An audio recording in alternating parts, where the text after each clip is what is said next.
ce que la presse fait en Guinée, ça ne se fait nulle part dans le monde. Vous pouvez lire tous les articles de presse.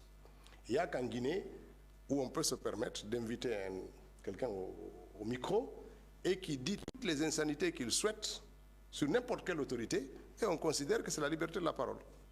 En Guinée, où un journaliste peut se lever et dire ce monsieur est un criminel, est un bandit, est un ceci et cela, et puis on considère que c'est la liberté d'expression. Si vous voulez réparer votre dignité, on dit non, non, non, c'est une atteinte à la liberté. C'est pas ça. Le journalisme, c'est pas la diffamation. Mais surtout que vous aviez des moyens, parce que ce sont vos collègues à vous que vous soutenez en reprenant leurs paroles. Les associations de presse avaient intérêt à demander à ceux qui accusent, que ce soit l'État qui est accusé ou moi-même, que les gens aient un minimum d'éléments de preuve pour dire voilà ce qu'on a qui justifie que c'est Ousmane Gawal ou c'est l'État guinéen. S'ils ont fait des investigations qui leur ont permis d'asseoir leur conviction que c'est moi ou que c'est l'État, mais s'ils ne peuvent pas les diffuser, soyez exigeants qu'ils vous les mettent à votre connaissance confidentiellement à vous pour que vous puissiez les soutenir au moins.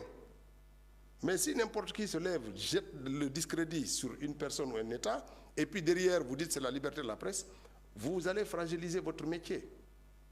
Maintenant, même quand on porte plainte contre un de vous, tout le monde court derrière nous pour dire non, tu n'as pas porté plainte, tu es un homme politique. Mais un homme politique, c'est un être humain qui a des sentiments, qui a des émotions, qui a des sensibilités, et qui n'est pas un paillasson.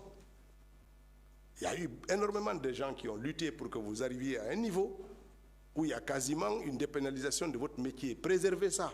C'est très important pour vous et pour le pays. Mais si à chaque fois vous faites des choses, enfin vos collègues, certains de vous font des choses qui ne sont pas gentilles, regarde, lisez la presse à longueur de journée. Et c'est difficile, hein. Donc, il y a un acquis que vous avez, préservez-le. Préservez-le. Personne n'aimerait que la liberté de la presse soit menacée.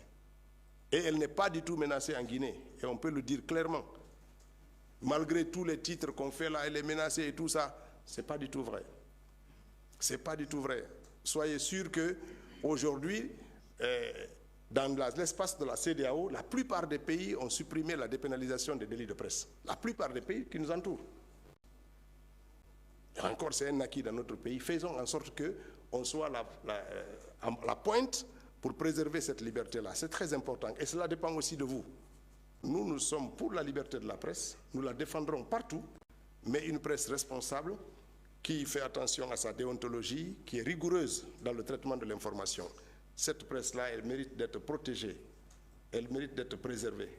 Maintenant, ceux qui utilisent la plume ou le micro pour jeter le discrédit sur les autres méritent d'être combattus, où qu'ils soient. Que ce soit dans la presse ou dans la société, parce que nous sommes tous des gens et les institutions leur sont là pour nous donner un cadre légal pour préserver notre dignité. Et c'est très important. Bonsoir. Donc, ce n'est pas du tout qu'est-ce que je peux faire. J'essaie d'aller en justice, mais ce n'est pas de gaieté de cœur qu'on amène un journaliste devant le tribunal. Mais qu'est-ce que vous voulez que je fasse? Il a mon nom dans sa bouche 24 heures sur 24, comme si il n'avait rien d'autre à faire. Et sans la moindre preuve qui me lie à ça. Donc, ce que vous appelez la brutalité, là, c'est même l'autre manière de le traduire. Regardez, dans la répression normale, il y a des armes conventionnelles. C'est les lacrymogènes. Une manifestation, ce qu'on appelle les armes conventionnelles utilisées pour disperser une foule, ce sont les gaz lacrymogènes. Le fait d'utiliser les gaz lacrymogènes pour disperser des gens, ce n'est pas violent, ce n'est pas agressif. S'ils avaient utilisé des armes de guerre, on aurait dit quoi? Ça aurait été violent, ça aurait été agressif. Mais lorsque les gens travaillent dans le cadre, c'est comme si on demandait à un journaliste de ne pas dénoncer des turpitudes dont il est témoin. Ce n'est pas violent que de dire les faits. Vous trouvez quelqu'un qui a été corrompu, vous le dénoncez, ce n'est pas agressif, ce n'est pas de la diffamation, parce que ce sont des faits. Donc c'est très important la manière aussi de traiter l'information de ce point de vue-là. La deuxième chose, une intervention policière peut toujours entraîner des petits bobos, ça c'est clair. Ce n'est pas des gens qu'on a attrapés et puis on s'est mis à les frapper à coups de matraque et tout alors qu'ils étaient isolés, ce n'est pas ça du tout. Donc ce que vous êtes en train de dénoncer là, ce n'est pas ce qui s'est passé. La manifestation n'était pas autorisée du tout. Et le pays au monde, l'État peut dire c'est interdit, les journalistes se lèvent, disent nous on est journalistes, on refuse de l'interdire, on marche. Ça ne se fait nulle part. Ça ne se fait nulle part. Lorsque l'État interdit, il y a des recours. Il y a des recours. Le tribunal administratif est là. Les tribunaux sont là pour contester les décisions administratives. Les tribunaux sont là pour ça aussi. Lorsqu'on ne fait recours à rien du tout, on dit on brave l'interdit, mais évidemment, la paix publique, elle incombe à l'État, l'État essaie de le garantir. Dieu merci, il n'y a pas eu de fracturés, il n'y a pas eu de blessés graves, il n'y a pas eu de morts, et c'est très bien comme ça.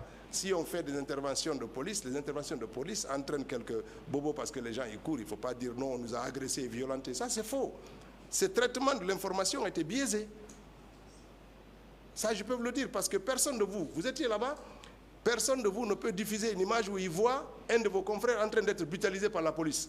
Si vous sortez ça, les sujets peuvent être poursuivis, qu'ils soient policiers ou gendarmes. Si vous avez des vidéos ou des images de témoignages que la police et la gendarmerie sont en train de brutaliser un citoyen, il va être poursuivi. Ça, c'est clair. Mais le fait de dire que oui, ils ont brutalisé les gens, il faut quand même respecter tout le monde. On respecte les médias, mais les médias aussi doivent avoir un traitement raisonnable de l'information. Il y a eu une déferlante de titres, mais vous ne rendez pas service à votre pays. Parce que vous travestissez l'information, vous ne rendez pas l'information, vous ne rendez pas service à votre pays. Après, tout le monde écrit. Ouais, il y en a même qui disent qu'ils ne feront pas des assemblées générales le week-end pour soutenir la presse, mais il faut arrêter. Il faut arrêter. Lorsque la...